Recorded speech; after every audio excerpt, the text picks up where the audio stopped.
अनार ले लो, अनार, लाल लाल अनार। अरे ये योगी जी सामने कैसे पड़ गए सुबह सुबह, ये तो बड़ा दिक्कत करेंगे। योगी जी नमस्कार। नमस्कार मोदी जी नमस्कार, आपको ही देखता फिर रहा था मैं सब में। परसों तुम मुझसे 500 रुपए उधार ले गए थे और तुमने कहा था कि सुबह ही चुका दूंगा, लेकिन कल भी निकल गया। आज मैं देख रहा हूँ तुम अनार बेचने के लिए निकले हो साइकिल पर, मेरे 500 रुपए देने के लिए नहीं आए तुम मेरे पास। योगी जी मैं मानता हूँ मैं आपसे परसों 500 रुपए उधार ले गया था। अब उन 500 रुपए से मैं कल मंडी में अनार लेने गया था, कल तो अनार मिले नहीं, आज अनार मिल गए तो ये अनार लेकर आया हूँ, अब अनार बेच रहा हूँ। शाम को जैसे मेरे पास ये अनार बिक जाएंगे, पैसे खाली हो जाएंगे, तुम्हें दे दूंगा उधार तुम्हारा। मोदी जी मुझे आपकी ये बात बिल्कुल अच्छी नहीं लगी। जब परसों आप मेरे पास आए थे तो आपने मुझसे कहा था बहुत जरूरत है 500 रुपए उधार दे दो। मैंने आपकी मजबूरी को समझ के आपको 500 रुपए उधार दे दिए और तुमने कहा था कल ही सुबह को वापस कर दूंगा। अब तुम कल सुबह तो ये पैसे देने के लिए आए नहीं, आज मैं देख रहा हूँ अनार बेच रहे हो। तुम मेरे पैसे से अनार क्यों बेच रहे हो? तुम तो बिजनेस कर रहे हो मेरे पैसे से। योगी जी बात को समझा करो, इस टाइम में पैसे से बहुत मजबूर हूँ, कहीं पर कोई कमाई नहीं हो पा रही है, इसीलिए मैंने तुमसे 500 रुपए उधार लिए। अब मैं 50 रुपए किलो के हिसाब से ये अनार खरीद के लाया हूँ और 100 रुपए किलो बेच रहा हूँ। मतलब ये 500 रुपए के अनार 1000 रुपए में बिक जाएंगे शाम तक। 500 रुपए तुम्हारे चुका दूंगा और जो 500 बचेंगे उनसे फिर से अनार खरीद के ले आऊंगा। इस तरीके से कमाई का सिलसिला चालू हो जाएगा। योगी जी थोड़ी देर के लिए चुप रहना, राहुल आ रहा है, शायद वो अनार खरीद ले। राहुल क्या हाल है, इतनी मेहनत क्यों करती हो? मोदी जी हम तो मेहनत करके ही कमाते खाते हैं, हम आपके तरह उधार पैसे थोड़ी लेते हैं किसी से। तुम्हें कैसे पता मैंने किसी से पैसे उधार लिए? अरे ये योगी जी अभी आपको देखते फिर रहे थे, कह रहे थे मोदी जी मुझसे 500 रुपए उधार ले गए लेकिन मिल ही नहीं रहे। क्यों योगी जी, अब तो मोदी जी आपको मिल गए।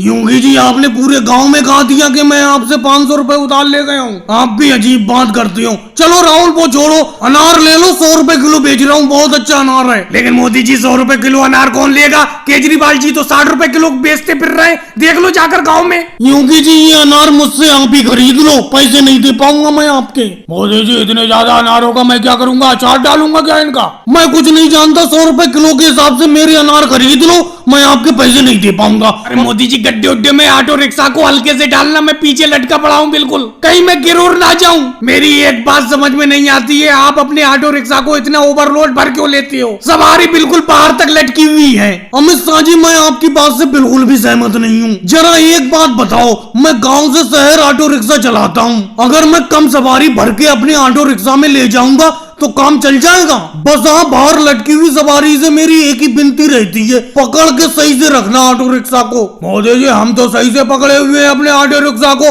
वो देखो सामने थानेदार योगी सर जी खड़े हुए मिल रहे हैं, कहीं वो आपके ऑटो रिक्शा को ना पकड़ ले। अरे नानू जी ये कहां से सामने पड़ गए, ये तो बड़ा दिक्कत कर देंगे। कई बार मैं इनसे बचते बचाते निकलता हूँ लेकिन यही सामने आके पड़ जाते हैं। रोको मोदी जी रोको, अपने ऑटो रिक्शा को यहीं पे रोको। योगी सर जी ऑटो रिक्शा को रोक तो लिया, और कितना रोकूं? मोदी जी मुझे आपकी तलाश थी, कई दिन से मैं आपकी तलाश कर रहा था, आखिरकार आप मिल ही गए। ये बताओ मोदी जी थोड़ी बहुत सवारी और नहीं थी और बैठा लेते अपने ऑटो रिक्शा पर? नहीं होगी सर जी, और सवारी नहीं थी, और सवारी होती तो और भी बैठा लेता मैं। मोदी जी मजाक करते हो मुझसे? मजाक के मूड में बिल्कुल नहीं हूँ मैं। आप इतनी ज्यादा सवारियों को बाहर लटका के ले जाते हो, आपको बिल्कुल भी डर नहीं लगता? आपके ऑटो रिक्शा का अभी चालान काटता हूँ ओवरलोड में। मोदी जी चलाओ ना अपने ऑटो रिक्शा को, जल्दी से मुझे शहर पहुँचाओ, नहीं तो मेरी ट्रेन छूट जाएगी। अखिलेश तुम्हें अपनी ट्रेन छूटने की पड़ी है, पहले योगी जी मेरे ऑटो रिक्शा को तो छोड़े। अगर इन्होंने मेरे ऑटो रिक्शा को नहीं छोड़ा तो तुम्हारी ट्रेन वाकई में छूट जाएगी। योगी सर जी इस बार मेरा चालान मत काटो, इस बार मेरे ऑटो रिक्शा को छोड़ दो। आज के बाद मैं अपने ऑटो रिक्शा पे ओवरलोड सवारी नहीं बैठाऊंगा।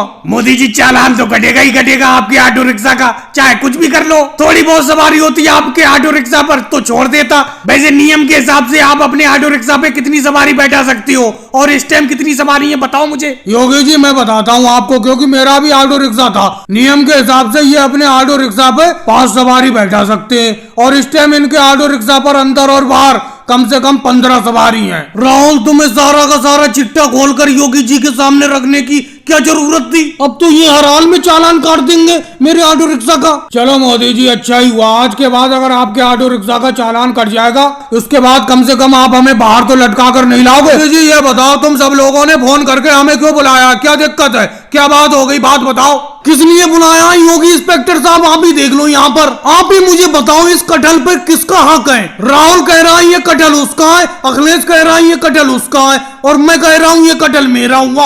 आप ही बताओ ये कटहल किसका हुआ? ऐसा कैसे तीन तीन लोग एक कटहल पर हक जमा सकते हैं? जो इस कटहल को खरीद के लाया होगा ये कटहल उसी का होगा। यही तो दिक्कत है योगी इंस्पेक्टर जी। आज से कुछ साल पहले मैं इस कटहल के पौधे को खरीद के लाया था और मैंने कटहल के पौधे को राहुल की एक खाली जगह पड़ी है वहां पर रख दिया था, क्योंकि मेरे घर में कटहल का पौधा रखने की जगह नहीं थी। अब ये कटहल का पौधा जब पेड़ बनकर बड़ा हो गया तो इसमें एक कटहल आया है, इस पर सब हक जमा रहे हैं, बताओ। लेकिन मोदी जी इस पे हक तुम और राहुल जमाओ ये तो चलो समझ में आता है, क्योंकि राहुल की जगह में पौधा रखा हुआ था और तुम पौधा खरीद कर लाए थे। लेकिन अखिलेश क्यों हक जमा रहा है इस कटहल पर? अरे योगी इंस्पेक्टर जी, मैं इस कटहल पर इसलिए लगाकर भूल गए, और राहुल की जगह में ये कटहल का पौधा था उसने भी कभी ध्यान नहीं दिया, और ये जब कटहल का पौधा सूखने लगा तो मैंने इसे खाद पानी देकर बड़ा किया। आज ये बड़ा हो गया, इसमें एक कटहल आया, और जब मैंने ये कटहल तोड़ा तो मोदी जी भी आ गए और राहुल भी आ गया कटहल लेने को। अच्छा अखिलेश एक बात बताओ, ये कटहल का पौधा मेरी जगह में बड़ा हुआ है, अगर मैं इस पौधे को अपनी जगह से उखाड़ के फेंक देता तो इस पे ये कटहल कैसे आता ये बताओ? तो कटहल पर हक मेरा है क्योंकि मेरी जगह में कटहल का पौधा था। ऐसा करो योगी सर जी, इस कटहल के 3 भाग कर दो और इन 3 लोगों में बराबर बराबर बांट दो। सही कह रहे हो केजरीवाल जी, क्योंकि इस कटहल पर तीनों का हक है। मोदी जी पौधा खरीद कर लाए, राहुल की जगह में ये पौधा बड़ा हुआ, और अखिलेश ने खाद पानी दिया इस पौधे को। नहीं सर जी, हम आपके इस फैसले से सहमत नहीं है कि इस कटहल को काट कर तीनों जगह बांटा जाए, हम नहीं मानेंगे इस फैसले को। केजरीवाल जी, ओवैसी जी, योगी सर जी, ऐसा करो इस कटहल को अपना लोग ले रहे हैं, अपना लोग ही इस कटहल की सब्जी को आज खाएंगे। जाओ तुम तीनों लोग आराम से घूमो फिरो, इस कटहल को आज पकाकर हम ही खाएंगे। अरे राहुल मुझे ये बताओ, ये तीसरा बैग लेकर चलने की क्या जरूरत थी? एक बैग तुम्हारे पीछे लटका है, एक बैग मैं अपने पीछे लटकाई हुई हूँ, ये तीसरा बैग लाने की क्या जरूरत थी? इसमें क्या है तुम्हारा? अब इस बैग को पैदल लेकर चलना कितना मुश्किल हो रहा है, पता नहीं मंजिल कब आएगी। एक तो इस रोड पर ना ऑटो रिक्शा है ना कोई रिक्शा है। अरे योगी जी तुम भी बेफालतू की बात कर रहे हो। ये तीसरा जो बैग है इसमें खाने पीने का सामान है। मेरे बैग में कपड़े हैं और तुम्हारे भी बैग में कपड़े हैं, तो पीछे लटके हुए हैं बैग, लेकिन जो अपना हाथ में लेकर चल रहे हैं दोनों लोग पकड़कर, इसमें खाने पीने का सामान है। खाओगे पियोगे नहीं। रास्ते में मजदूरी की तलाश में गाँव से शहर की तरफ चले हैं अपना लोग, पता नहीं कब शहर आएगा। अब कोई ऑटो रिक्शा या रिक्शा कर लो, उसी पर बैठ के चलेंगे। मेरे तो पैर थक गए भैया। रुको भाई रुको। जी भाई साहब रोक लिया मैंने, रिक्शा बताओ कहाँ पर चलना है, चलो। अरे भाई साहब शहर यहाँ से कितनी दूर रह गया है अभी? अरे शहर तो अभी 3 किलोमीटर दूर है। क्या 3 किलोमीटर तक पैदल जाओगे? मेरे रिक्शे पर बैठ जाओ, छोड़ दूंगा तुम्हें शहर। अरे भाई साहब हम 30 किलोमीटर गांव से पैदल चले आ रहे हैं, ये तो 3 किलोमीटर रह गया। ये 3 किलोमीटर का सफर भी कट जाएगा, आप जाओ, हम पैदल ही जाएंगे। देखो योगी जी अब मैं तो चल नहीं पा रहा हूँ क्योंकि मेरे पैर पूरी तरीके से थक गए। गांव से आते आते कम से कम 25 किलोमीटर हो गया। रिक्शे वाले भैया आप शहर तक के कितने रुपए लोगे, बता दो रुपए हमें। अरे मैं कोई आपसे घर बार थोड़ी ले लूंगा, सिर्फ 50 रुपए एक आदमी के। आ जाओ बैठ जाओ जितने भी बैठना चाहते हो। अरे भाई साहब पैसे कुछ ज्यादा ना मांग रहे हो? 50 रुपए सवारी बहुत ज्यादा हो गए, आप 20 रुपए सवारी लो। और एक बात और, हम 5 लोगों को इकट्ठा बैठा लोगे रिक्शे पर अपने? देखो भाई साहब पैसे तो मैं उतने ही लूंगा, 50 रुपए एक आदमी के, यानी कि 50 रुपए सवारी। और रही बैठाने की बात, आप तो 5 लोग हो, मैं अपने रिक्शे पर 10-10 लोग एक साथ बैठाता हूँ। अरे योगी जी बैठ जाते हैं रिक्शे पर, क्योंकि चलते चलते अपना लोग थक जाओगे तो शहर जाकर मजदूरी क्या करोगे? कम से कम मजदूरी के लिए थकान बचाकर रखो। ऐसा है भाई साहब मैं आपसे ज्यादा नहीं कहूंगा, आप 50 रुपए एक आदमी के मांग रहे, मैं 40 रुपए आदमी कहता हूँ। 40 रुपए सवारी के हिसाब से बैठा लो हमें। आप ज्यादा कहो या कम कहो मुझे कोई मतलब नहीं, मैं लूंगा तो 50 रुपए सवारी। बैठना है बैठो, नहीं बैठना है कोई बात नहीं। जी इस बार बहुत बुरा हिसाब है, एक तो करेला बहुत पैदा हुआ है मेरे खेत में, ऊपर से कोई लेने वाला नहीं है करेला, तो मैंने सोचा क्यों ना टोकरी में रख के जगह जगह जगह जाकर करेले को बेचा जाए। और योगी जी तुम्हारे गुलाब के फूल की भी अच्छी पैदावार हुई है, शादी पार्टी चल रही है, इस टाइम गुलाब का फूल काफी बिकता होगा तुम्हारा। अरे मोदी जी कैसी बात करती हो, अगर गुलाब का फूल ज्यादा बिकता होता तो मैं क्या टोकरी में लेके तुम्हारे तरह करेलों की तरह बेचता फिरता। कोई गुलाब का फूल भी इस टाइम नहीं खरीद रहा है, इसीलिए मुझे भी इधर उधर जाकर बेचना पड़ रहा है। अरे राहुल ये क्या, तुम तो एक तरबूज लेकर ही चलती है टोकरी में, क्या तरबूज एक भी नहीं बिका तुम्हारा गांव में? अरे मोदी जी बहुत बुरा मद्दा चल रहा है, इतना बुरा मद्दा मैंने आज तक नहीं देखा। एक तरबूज पैदा हुआ है पूरे खेत में और इस तरबूज को लेने वाला कोई नहीं है, तो मैंने सोचा क्यों ना तरबूज को टोकरी में रख के दूसरे गांव में बेच के आया जाए। तुम भी अजीब बात करती हो राहुल, एक तरबूज था घर में काट उठ के खा के अलग करते, एक तरबूज को बेचने के ऊपर पड़े हो। अगर मेरे खेत में एक करेला पैदा हुआ होता तो मैं एक करेला पका के खा जाता। अरे हवलदार केजरीवाल जी आ गए। अरे हवलदार केजरीवाल जी क्या चाहिए? करेला चाहिए, करेला ले लो मेरा। अरे भाई मोदी जी मैं इतनी कड़वी सब्जी नहीं खाता, बहुत कड़वा होता है करेला। अरे ऐसा करो केजरीवाल जी फूल ले लो, तुम्हारे किसी रिश्तेदार की शादी पार्टी नहीं है, कोई प्रोग्राम नहीं है, वहीं पे ये फूल ले जाना गुलाब के मेरे। नहीं होगी जी, मेरे किसी भी रिश्तेदार का इस टाइम कोई प्रोग्राम नहीं है, कोई शादी पार्टी या जन्मदिन कुछ भी नहीं है, मैं तुम्हारा गुलाब का फूल अभी नहीं ले सकता। अरे राहुल तुम रुको, तुम्हारी टोकरी में बहुत बड़ा तरबूज है। अरे एक बात पे तो मैंने ध्यान ही नहीं दिया, तुम तीनों लोग फल फूल सब्जी तीनों आइटम बेच रहे हो। तुम राहुल तरबूज कितने का दोगे बताओ?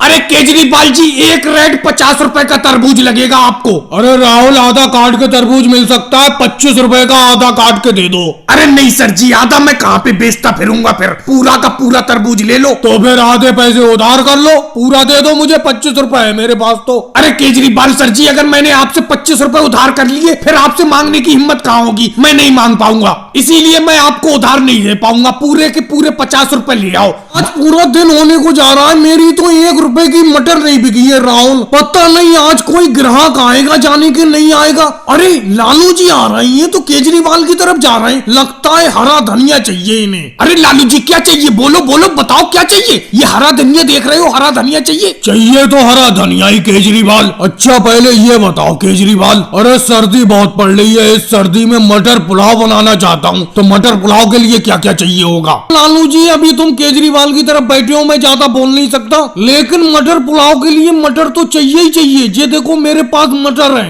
ताजी ताजी हरी हरी मटर, आके ले लो। चलो अपना रेट बताओ मोदी जी, क्या रेट दे रहे हो इस मटर को? बहुत ही महंगी बेच रहा हूँ, सिर्फ 1 रुपया किलो। अरे लालू जी बोलो अखिलेश तुम क्या कहना चाह रहे हो? देखो अगर तुम मोदी जी की मटर लोगे तो उसके छिलके छीलना पड़ेंगे तुम्हें, तो मटर के दाने निकलेंगे, और मैं मटर के दाने दाने बेच रहा हूँ, छिलके छील के लाया हूँ, छिलके छीलने का झंझट ही नहीं। ये बात भी बहुत बढ़िया है अखिलेश, ये तो बहुत बढ़िया बात है, मटर के छिलके छीलने में बहुत टाइम लगता है, दाने ही दाने ले लेता हूँ। तुम क्या रेट दे रहे हो दाने? अरे मैं तो फ्री भाव मटर के दाने बेच रहा हूँ, 10 रुपए किलो। अरे भाई ये कैसे फ्री भाव हो गए? मोदी जी मटर अपनी 1 रुपए किलो बेच रहे हैं और तुम दाने 10 रुपए किलो बेच रहे हो, 9 रुपए का फर्क, 9 रुपए की छिलाई चली गई छिलकों की। अरे लालू जी मटर पुलाव बनाने में आपको मिर्च की भी जरूरत पड़ेगी, मेरी मिर्च ले लो, लाल लाल मिर्च है, बड़ा तेज मिर्च है। राहुल कितनी तेज मिर्च है तुम्हारी? इतनी तेज मिर्च है अगर आज खाओगे तो इसका एहसास 5 दिन तक होता रहेगा। अरे भाई मटर पुलाव के लिए सब कुछ लेना पड़ रहा है, मटर मिर्च धनिया, कोई ऐसी चीज बनाऊंगा जिसमें ये सब चीज डालने का झंझट ही ना हो। हम कोई यूं ही बेफालतू में थोड़ी बैठे हुए हैं लालू जी, ये मटर पुलाव बनाने का ख्याल अपने मन से छोड़ो और ये लौकी ले जाओ, मेरी लौकी, एक बार लौकी खाओगे बार बार याद करोगे। अरे तुम सब लोगों ने मुझे कंफ्यूज कर दिया, कभी लौकी मिर्च धनिया, मैं ये सब बनाऊंगा ही नहीं, ना मटर पुलाव बनाऊंगा ना लौकी बनाऊंगा, घर पर मट्ठा रखा है वही पी के सो जाता हूँ। वाह मोदी जी वाह, आपके पकौड़े खाकर मजा आ गया, बहुत ही बढ़िया प्याज के पकौड़े बनाती हो आप। मम्मी जी 1 प्लेट पकौड़े और दिलवा दो मुझे। मेरे बेटे राहुल तेरे हाथ में पकौड़ों की पूरी प्लेट भरी हुई है, पहले ये तो खा, उसके बाद और दिलवा दूंगी तुझे। मोदी जी इन पकौड़ों में जरा हरी वाली चटनी डाल दो, आपकी हरी वाली चटनी बहुत पसंद है मुझे, डाल दो थोड़ी। वैसे मोदी जी अब मैं देख रही हूँ कि आपके पकौड़े काफी अच्छे बिक रहे हैं, आपकी गरीबी दूर हो जाएगी। हाँ सोनिया जी मैं आपकी बात से आधा सहमत हूँ, दुकान तो ठीक चल पा रही है, मेरी आधा बीघा जमीन का जो टुकड़ा था उसे बेचकर मैंने ये पकौड़े की दुकान रखी, इसीलिए मैं आपकी बात से आधा सहमत हूँ। लेकिन मोदी जी पूरे सहमत क्यों नहीं हूँ, बताओ तो क्या बात है? सोनिया जी अभी आपने 2 दो बात बोली। एक बोली कि पकौड़े की दुकान अच्छी चल रही है, और दूसरी बात आपने बोली कि जल्दी मेरी गरीबी दूर हो जाएगी। सोनिया जी, एक बात मैं आपको बता दूं, पकौड़े बेचकर मेरे घर का खाना खर्चा तो चल जाएगा, लेकिन ये गरीबी दूर नहीं हो पाएगी। अरे मोदी जी, आपने फिर भी सही किया। आधा बीघा खेत का टुकड़ा बेचकर ये पकौड़ों की दुकान खोल ली। खेती बाड़ी में भी कुछ नहीं रखा है। मेरी 1 बीघा जमीन का टुकड़ा है। कभी फसल बाढ़ में बह जाती है, कभी सूखे में खत्म हो जाती है। कम से कम आप पकौड़ों से कमाई तो कर रहे हो, घाटे का कोई सवाल तो नहीं है मोदी जी। तो योगी जी, आप भी जमीन बेचकर किसी चीज की दुकान रख लो। मोदी जी, मैं जमीन तो नहीं बेचूंगा, लेकिन पैसे इकट्ठा कर रहा हूं मैं फसल से, और इकट्ठे हुए पैसों से दुकान तो खोलूंगा। पकौड़े की ही दुकान खोलूंगा, क्योंकि आपकी बिक्री बहुत ज्यादा हो रही है। कोई बात नहीं योगी जी, आप पकौड़ों की दुकान खोल लेना। मैंने यहाँ पे खोली है, आप गांव के बाहर कोने पर खोल लेना। मोदी जी, मैं गांव के बाहर क्यों खोलूंगा? आपके सामने ही पकौड़ों की दुकान खोलूंगा। योगी जी, ये बात तो गलत है। आप पकौड़ों की दुकान मोदी जी के सामने क्यों खोल रहे हो? एक तो बेचारों ने जमीन बेचकर पकौड़ों की दुकान खोली है, और तुम उनकी कमाई खत्म करना चाहते हो। आप कहीं और पर पकौड़ों की दुकान खोल लो। मोदी जी, 1 प्लेट पालक के पकौड़े मुझे भी दे दो। लालू जी, कोई बात नहीं है, इन्हें मेरे सामने ही दुकान खोल लेने दीजिए। कोई बात नहीं, ये अपनी किस्मत का खाएंगे, मैं अपनी किस्मत का कमाऊंगा। जिसके पकौड़े अच्छे होंगे, गांव वाले उन्हीं के पकौड़े खरीदेंगे। और भाई लोगों को वीडियो को लाइक करो, चैनल को सब्सक्राइब करो।